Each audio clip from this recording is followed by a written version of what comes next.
Welcome to Archways Threads, a show focusing on the threads of family and recovery support services that help make up the tapestry of life in recovery.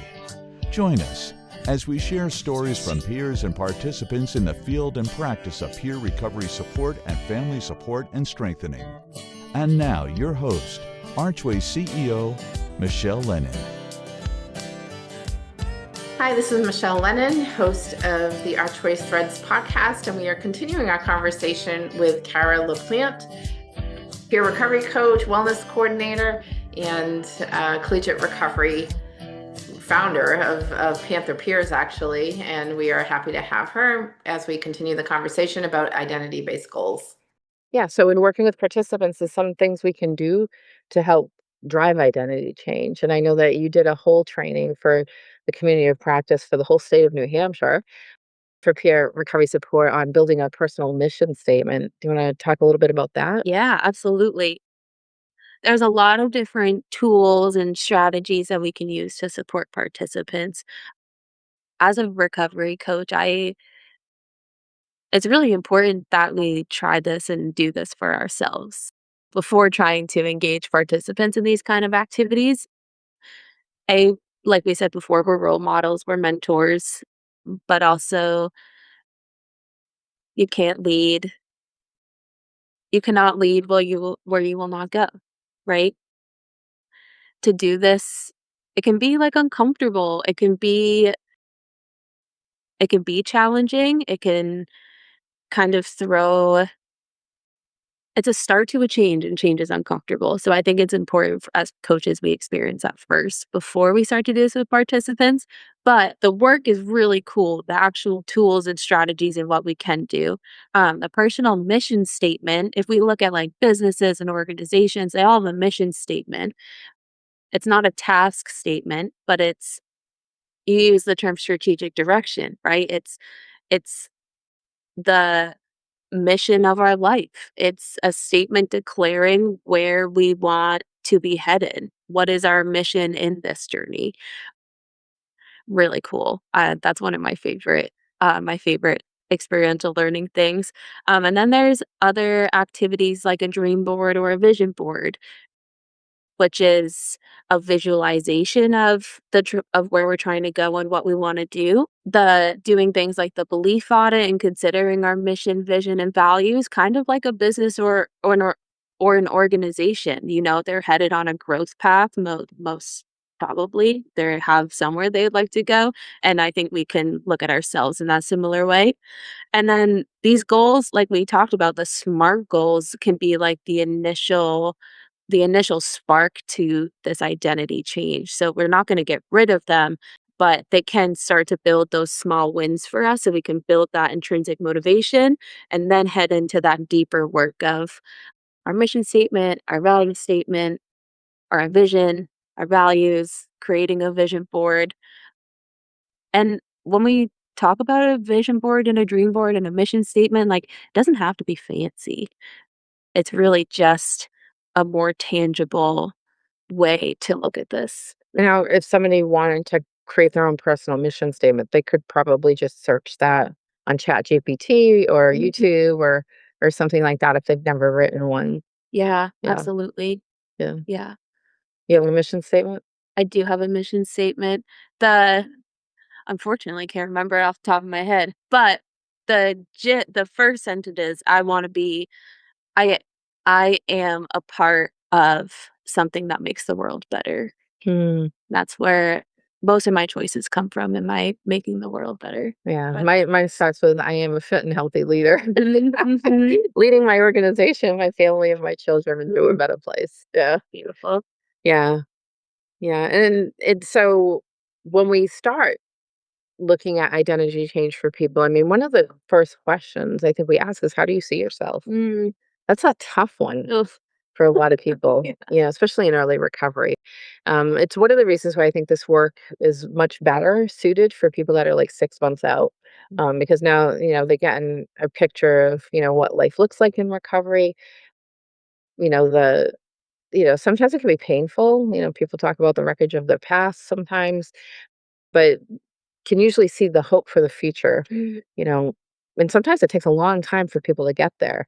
I know my husband is 3 years in recovery from opiate, and it was, like, a lot of cycling with opiates because of multiple surgeries and stuff that he had gone through, and every time he'd go through surgery, he'd be back on the opiates, get into trouble with them, the last time he just had excellent support around him because he learned, from those prior experiences, and he's somebody that's always wanted solid recovery, just struggled with awful pain, suicidal levels of pain for a long time due to an accident. He fell 40 feet off a roof and survived it, and then it's been, 10 years of trying to get the pain, minimized enough that he could live with it, coping, in a healthy way with it.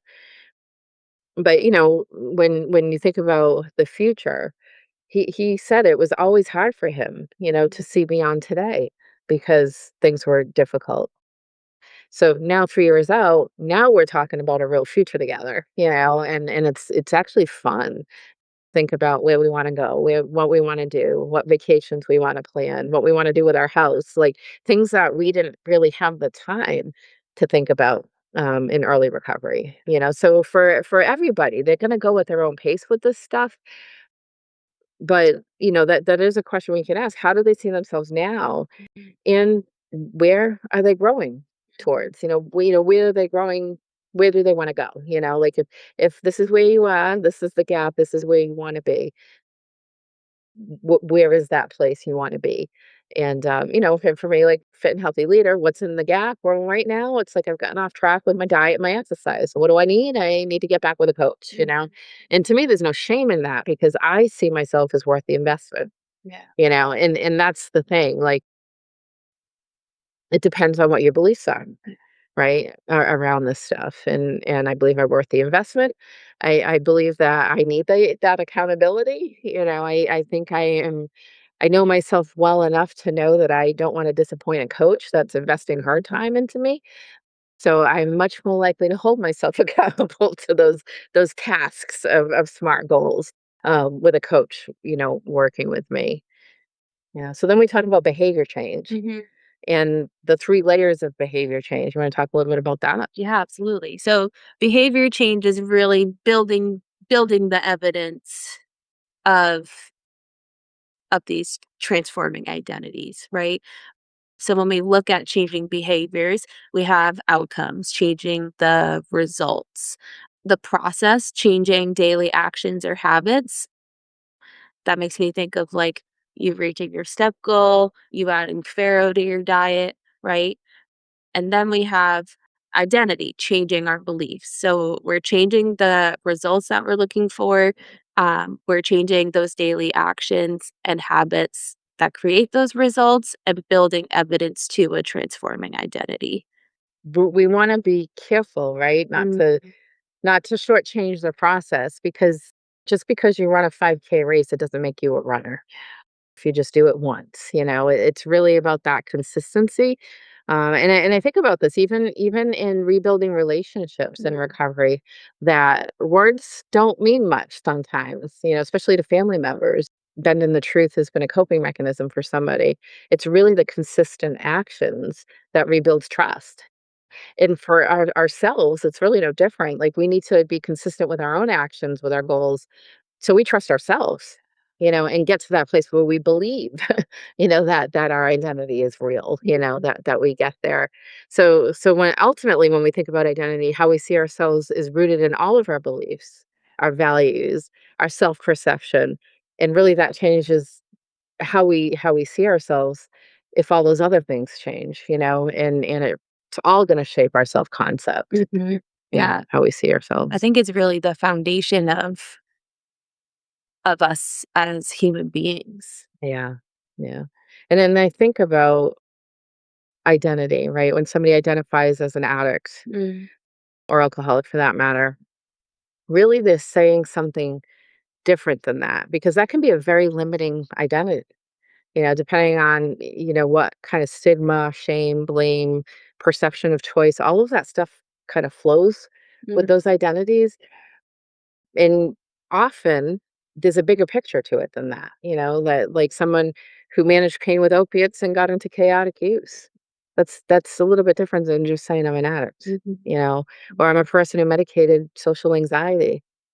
It's different, you know, or and I think alcohol, that is a big place where we see people have used it to manage social anxiety and then get caught up in addiction, and it's been really, really impactful, you know, in a negative way on their lives.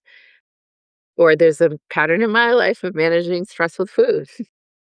So I don't ever call myself fat. I mean, I see it, but I try to stay away from anything that I perceive as stigmatizing. Like, and again, Brian Pickowitz had told me, and he's like, you know, you can appreciate your body for what it's done. You know, and then I think, yeah, I mean, my two kids, man, they're like the joy of my life. Like, they're my greatest accomplishments when I think about it. And that caused me to stop, you know, telling myself I look like Jabba the Hutt. I used to say that, honestly, shame myself and get away from that and started thinking about like the miracle that like the human body is and appreciating like what my body's done for me. And so when we work with our participants, it's also like recognizing what have limiting identities done to them, Yeah. you know, and how they perceive themselves too. And on the flip side of that too, was what was that drug or what was alcohol? Like, what was that doing for you, Right. right? And you Right. can recognize how it was serving you at that time Yeah. and also recognize that it doesn't have to serve you like that anymore. Right. Right. And that's, I think, another important question to ask, because if somebody doesn't have other coping skills, then what's going to fill that need? Because I think somebody once said to me, when you build a life that you don't want to lose, you're much less likely to go back. Wow. Yeah. That's really incredible. Yeah.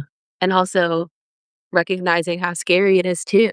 And I think that's the power of peer support. Hmm. Bringing it back to why this is so important when we're coaching folks is that, like, you don't have to build these coping skills alone, and you don't do it all at once either. Right. Yeah.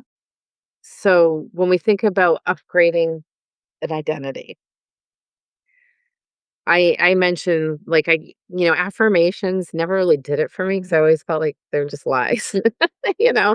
So thinking about how many people that are first entering services, their identity has been something that maybe they're not proud of, or you know how they feel about themselves. It doesn't always happen that way, but often, you know, when people are coming to us voluntarily, it's because they have a problem that they want addressed, and so they're coming in with purpose, you know, for that. And so thinking about how we could refer to people as something more than their diagnosis, then becomes important. And we talk about person first language, we talk about being person centered, but upgrading the identity can begin with that, because most everybody outside the walls of peer support, and even within the walls of peer support, still refer to people as addicts and alcoholics, right? When we can talk about being a person first, you know, a person that's working to be a recovery, or working to be a fit and healthy person, or a reliable parent, working to be a faithful member of their body, or a dependable employee, a good partner. Because we've seen where one partner has had, you know, issues with their their addiction health, and the other partner is kind of like holding everything up, and in that partner that's affected wanting to really be a good partner, you know, we've seen that a number of times. Or, you know, I had one person saying, I just want to be a person whose insides matches my outside, so I'm not lying all the time. You know, I thought, oh, that's a worthy goal, you know, and that's based on identity. It's not about setting a goal of I'm only gonna lie 6 times today. You know what I mean? Absolutely. It's identity based. So all of that really supports creating the new self-concept. And, you know, what we need to remember is that new beliefs can be programmed, and it's done by repetition. And so the more somebody is changing their behavior on a consistent basis, the more they're gonna align with that new identity. And it's a process. I mean, we have to remember that too, that if you go by the work of the Connecticut Community for Addiction Recovery, CCAR, or Kathleen O'Connell's book, Bruised by life's wounds, and other great writers on different issues of traumatic backgrounds. The work of recovery can last more than 10 years. Talking about, like, the action phase, because we like to talk about the action phase lasting 1 or 2 years, but for many people, it's a lot longer journey than that, and we see, like, different changes come, like, 5 years out, the depth of misery and joy can be super profound, and we gotta remember that about our friends in recovery. It's another reason why I wish people would stay connected, Yeah. because we talk about addiction being a chronic disease, but we don't treat it like one. If you watch the movie Anonymous People, like, you hear, like, a testimony of somebody who had breast cancer and says, yeah, everything was free, all the peer support, all the encouragement, all the meetings, all the support groups, everything was free. And and the checkups, were so consistent with recovery. It's like, hey, 30-day program, here's your graduation certificate, God bless you on the way out the door. My thing would be, let's get those annual checkups, to just check in with each other. How you doing? Or when major life events happen, because that's the other thing. It's like there's something about, a return to use that happens still, even though statistically we know that rates drop, that people face things that are really hard, and that can happen. But yeah, but we need to remember that it is a process for people. Yeah. And I think this is such a strength of peer support because making any change in our life is a process and it's going to be a long time. But as coaches, we're knowledgeable on the stages of recovery and integrating that into this long process of changing identity as well. We can point out things to have your antennas out for, like experience certain experiences you may run into, right? And start like almost like safety planning around that, which again is those actions that are reinforcing that positive identity, that Mm, new behaviors. yeah. And one of the things with identity-based goals too is we tend to align our behaviors with the identity that we experience. So that's important to think about too, because when goals are identity-based, our whole outlook changes. It's like the parent who says, I'm becoming a great parent, who's taken a parent ed class, versus the parent that says, I took the parent ed class to keep child protective services off my back and I've checked that box. There's a difference in how they absorb the information, how they apply it in their lives, or, I'm becoming solid in my recovery versus I didn't use this week so I could pass the UA and not get kicked out of a program. Like, it's a different mindset that shifts.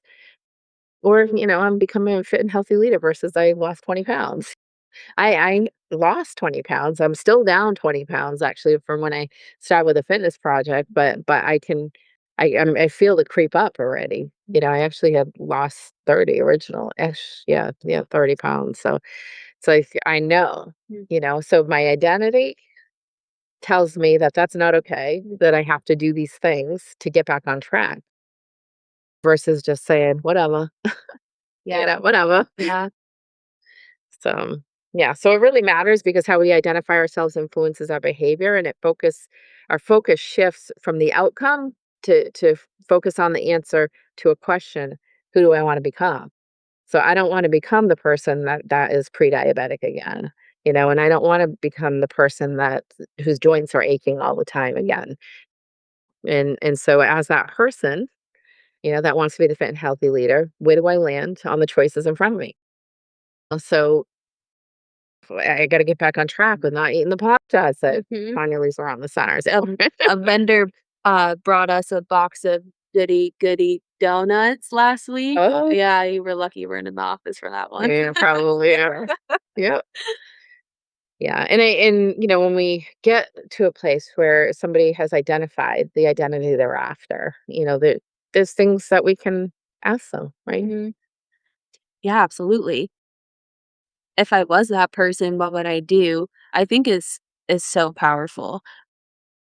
And it's really important to like really sit with this and like let it marinate.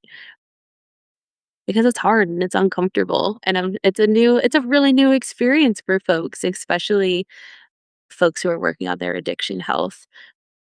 But what this is doing, reflecting on if I was that person, what would I do, is building that intrinsic motivation. And that's the motivation that's stable, is because it's coming from us and our power, not from outside sources. And we're in control of it. So even if you don't hit the outcome or you hit a little bump in the road and it's taking longer, you're still moving forward. You're still on that path. You're still considering your choices and how it aligns with who you are on the inside. Yeah. And I think it's cool because it's not about the date. It's not about hitting the date, you know. I mean, obviously, women are known for like going on binge diets when they're getting married or, you know, things like that. But when we're talking about a lifetime of change, you know, look after that lifestyle change for like the long haul, those long-term behavior changes, when we're internally motivated, the process means more than the date of the outcome. Yeah.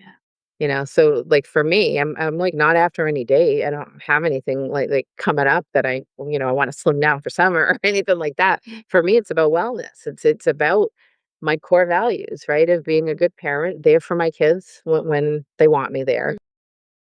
You know, being available to them for help. It's about being a good role model at work. It's about being comfortable in my own body, being able to do yard work without dying, you know, as I've gotten older. Um, and the truth is too that you get the life you focus on, not the one you have. And Tony Robbins talks about that, you know, when you focus on everything that's negative in your life, that's the life you experience. You know, when you focus on just the positive, you know, obviously life is not all sunshine and rainbows, as they say. And we go through things, but resilience, you know, when I think about the bouncing back from life's tough times, a lot of it has to do with mindset. And so when we think about the life that we want, like you were saying, how that becomes like that internal motivation, it really starts with having a compelling vision of where you want to go and programming your mind with that compelling vision so that when things get tough, you don't chuck in everything that you've learned so far. And a compelling vision will bring the transformation that you seek.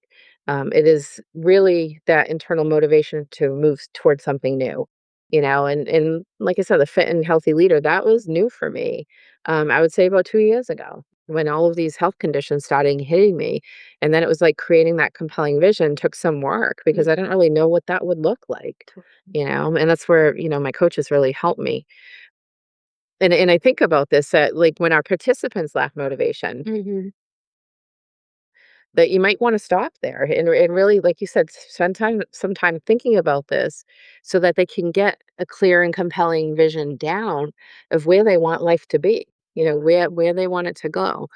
Because, some of our participants have bought their own homes. Like I said, they've got married, they've, gotten their kids back, they've gone back to college, like a number of people who never thought they would ever go to college. We were able to put them through some smaller, like, certificate programs to show them that they could do it. And again, it's like that repetitive action just builds that belief. Yeah.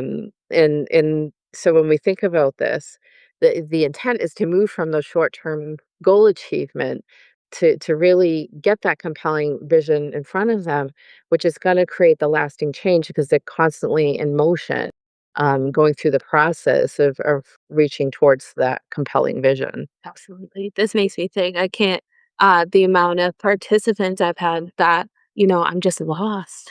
I'm Mhm. just lost. I don't even know what to do. Yeah. And I think that's like a perfect door opening to start talking about this kind of work. Yeah. Yeah.